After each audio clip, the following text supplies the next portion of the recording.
abriendo esta lógica, hablando de los cambios jurisprudenciales en relación a la cannabis, pero para poner en la mesa la necesidad de atender a este ser humano integralmente, como estrategia para modificar el escenario cultural que genera la adicción a la droga y todas las consecuencias, toda la lacra social que viene detrás de eso, ¿no? Imagínense ustedes, o sea, es cambiar el modelo, o sea, es claramente un ajuste evolutivo, o sea, es pasar a una noción de realidad más inclusiva que también está plasmada en el derecho.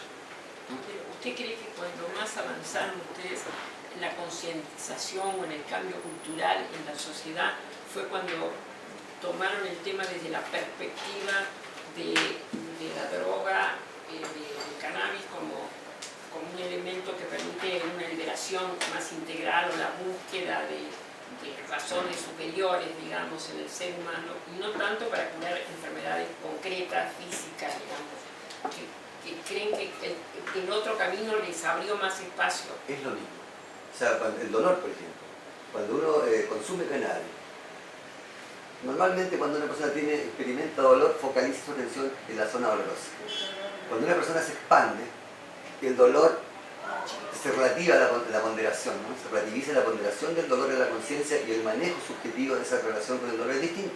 O sea, cuando una persona se empodera, cuando uno actualiza potenciales del ser humano, el ser humano se encuentra en mejores condiciones hasta para enfrentar el cáncer, modifica el escenario, o sea, las agonías, pero el efecto básico tiene que ver con modificar la percepción y recrear la noción total del ser humano. Ese es el efecto medicinal de fondo. Por eso nosotros decíamos que la cannabis lo que hace es cura de la ignorancia de una dimensión efectiva, fisiológica, que está en la ciencia y está en el derecho. Eso es lo que hace la cannabis, lo concreto. Cuando uno lleva la experiencia, eso es lo que ocurre.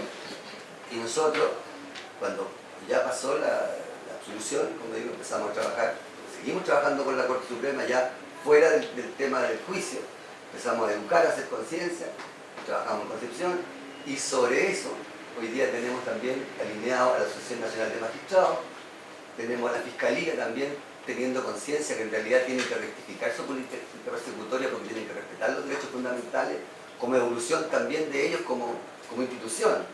Y también teniendo conciencia que ese gesto implica empezar a modificar el escenario cultural que favorece las adicciones. O sea, ya tenemos instituciones que están comprendiendo que este ajuste justamente lo que se requiere para modificar la porquería que tenemos así como que facilita, digamos, la necesidad de tener que recurrir a mecanismos de evasión. Eso es lo que estamos pasando ahora y es lo que sigue sucediendo. Sí, me gustaría también agregar, digamos, a este contexto que hoy día ya existe bastante evidencia, mucha evidencia preclínica y ya cada vez más evidencia clínica que respalda también la parte más concreta, la materia, cómo responde la materia ante esta sustancia.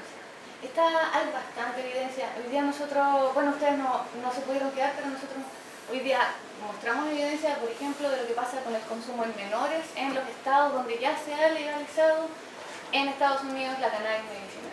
Porque las grandes preocupaciones de las sociedades científicas, de médicos pediatras más bien, radica ahí, que tienen el dogma de que si se permite o se abre la puerta al consumo, inmediatamente van a haber problemas de relaciones con la sustancia. Y eso es un dogma, es una hipótesis que no tiene una base concreta ni esotérica para ser lo que es.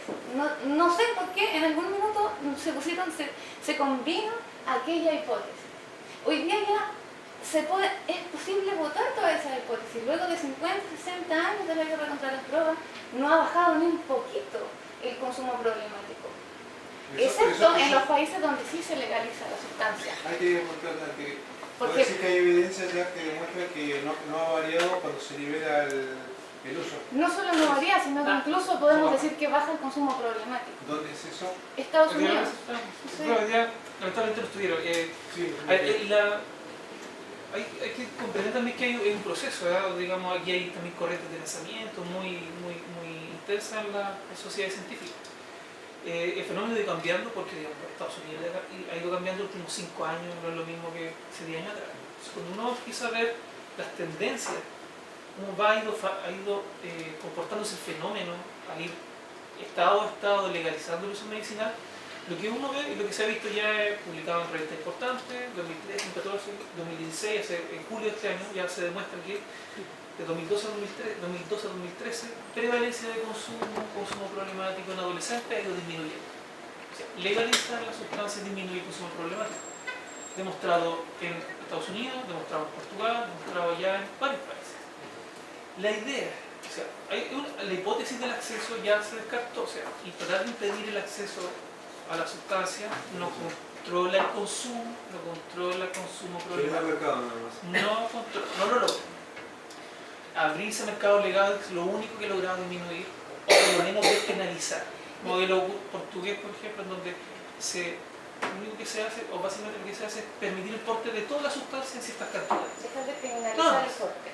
No se abre un mercado legal, no se regula nada más que simplemente una lista donde se indican cada una de las cantidades que puede uno portar de todas las drogas, cocaína, LSD, marihuana, de distintas formas. Peor consecuencia, si me permite que te interrumpa, José, cuando aparece el prohibicionismo como la respuesta para tratar de controlar el acceso a las drogas, no solamente no se ha logrado controlar el acceso a las drogas, sino que además se ha generado una vulneración efectivamente de derechos de las personas.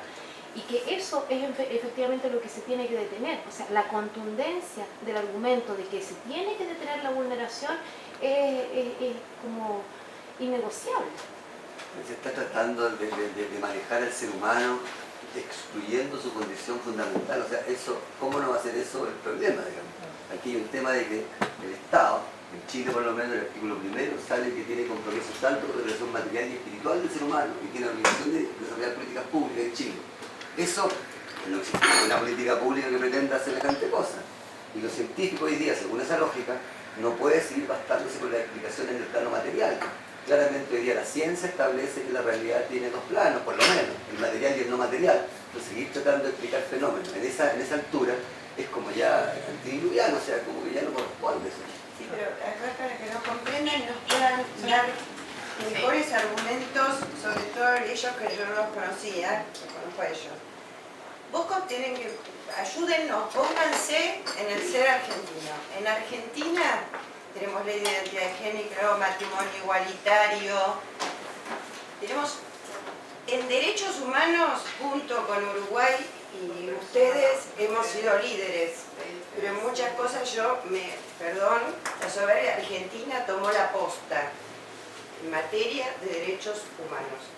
Sin embargo, en la Argentina, tener droga para consumo personal es delito. Es delito, no estamos en la situación chilena. Es delito y no logramos, primero, somos todos legisladores nacionales, no todos los que estamos en esta mesa legisladores queremos la despenalización, no todos, y en el Congreso todos somos una ínfima parte. Entonces, por esa razón, porque esto que yo les digo es una comprobación pragmática y estadística de la realidad, pero ya hace 20 años que soy legisladora,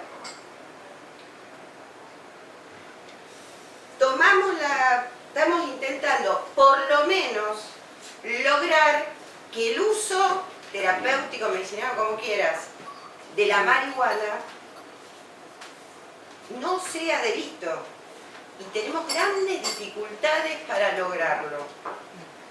Entonces, lo que nosotros estamos haciendo, viniendo a Chile, después iremos a Uruguay, Canadá, como sea, y unirnos de alguna manera, de argumentos para dar la pelea dentro del Parlamento Nacional. Jurídicamente, los casos son defendibles, tanto el caso de ustedes, y nuestra Corte Suprema falla diciendo que en la intimidad de las personas está el consumo de drogas, si lo querés hacer, eso no puede ser delito. Los fallos los tenemos, lo que no tenemos es la ley. Nosotros entonces necesitamos argumentos para súper convencernos nosotros y poder convencer a otros legisladores de que debemos transformar la ley, modificar la ley actual. Al Bueno, menos esto de que nosotros- disminuye el consumo Bueno, por problemático. eso Claro, ya- eso es bueno, una por eso cosa entonces, concreta. que vos Bueno, digas, Quizás si puedo quizás un poco continuar, o sea, ampliar un poco la discusión. Si el temor es el uso recreativo y básicamente en términos políticos no quieren estar en esa esfera, el camino más razonable probablemente es reconocer la cannabis como un fármaco. Ese es nuestro problema. Pero el problema de fondo, el problema social, el problema del narcotráfico, no tiene que ver con el uso medicinal de las sustancias. Entonces, si se entiende que consumir para el consumo, o sea, tener, portar, poseer para el consumo personal es un delito, para nosotros es un atropello de derechos humanos, la ONGA lo definió, y así es obligación de los países ajustarse. Eso es súper concreto. Hay un acuerdo que se firmó en la ONGA donde se obliga en definitiva a los países a ajustarse a las convenciones. En la ONU, el secretario general planteó, la ONU nunca ha llamado a una guerra contra las drogas. La guerra contra las drogas la impusieron los países. Se llama a los países a corregirla. Ese es el mensaje. El La argumento. pregunta, ¿queremos, los países realmente quieren, aceptan o comprenden que esto es un atropello de derechos humanos? Si es así, deberían corregirse. Y la ONU además dice no ha dado resultado de esa ¿Cómo guerra. es? ¿Cómo se llama? José, sí, José, Y la- el tema que nosotros conceptualmente la mayoría, hasta los que están en contra del uso recreativo, la parte hasta legal, tenemos que hacer el proceso, pero bueno, estamos cerca en la parte medicinal. En la parte legal, como decimos acá, en la parte legal del uso recreativo, ahí tenemos un problema. Pero en realidad la estrategia es para ver cómo ustedes rompieron un prejuicio, porque en realidad lo que tenemos que romper es un prejuicio. Y ese que nos nubla la razón para decir encontrar una salida razonable, que esté demostrada, como decir, yo te muestro evidencia científica que el uso problemática disminuye en las sociedades que libera, te lo demuestro. Pero te van a decir, no, pero en una sociedad es Estados Unidos, no es Argentina. Pero Una vuelta. si lo que se quiere es salvar el prejuicio, quiere decir que lo que se aspira es un cambio bien profundo, un cambio paradigmático. Entonces, si ustedes insisten en este plano de la solución, nunca lo van a conseguir porque toda esta discusión acerca de si es fármaco, si no es fármaco, vayamos por este poco y después por lo otro, pertenece a una lógica añeja. Entonces, si vamos a dar el salto para poder cambiar el prejuicio, cuando uno cambia un prejuicio, o sea, cambia el mundo. La manera de percibir el mundo cambia completamente. Entonces, nosotros también partimos en ese punto, está prohibido, cambiamos la ley. Y en el camino, en 2 años, nos dimos cuenta que nunca ha estado prohibido.